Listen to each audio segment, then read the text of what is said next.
দক্ষিণ কোরিয়ার ইয়নচিয়নে চলছে সামরিক প্রস্তুতি। সেনারা নদীর ধারে ব্যস্ত ভাসমান সেতু ও প্ল্যাটফর্ম তৈরি করতে।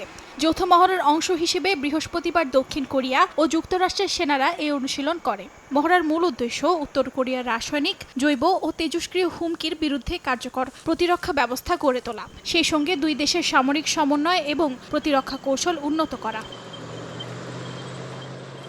এই মহড়ার একটি বড় অংশ ছিল লিবার্টি ফোকাস অনুশীলন, যেখানে সীমানাভিত্তিক পরিকল্পনা, সামরিক কার্যক্রম ও প্রতিরক্ষা সহযোগিতার নানা দিক নিয়ে প্রশিক্ষণ হয়। যৌথ বাহিনীর কৌশলগত অনুশীলন শেষে সাইবার ও রাসায়নিক প্রতিরক্ষা নিয়েও পর্যালোচনা করা হয়।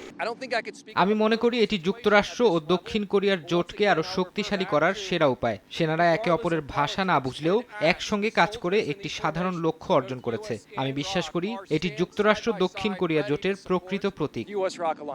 এমন যৌথ মহড়াকে বরাবরই আগ্রাসনের পূর্ব প্রস্তুতি হিসেবে দেখে এসেছে উত্তর কোরিয়া। তবে দক্ষিণ কোরিয়ার সামরিক বাহিনী বলছে, এই অনুশীলনের মূল লক্ষ্য আঞ্চলিক নিরাপত্তা নিশ্চিত করা ও যেকোনো সম্ভাব্য হুমকি মোকাবেলায় প্রস্তুতি বাড়ানো।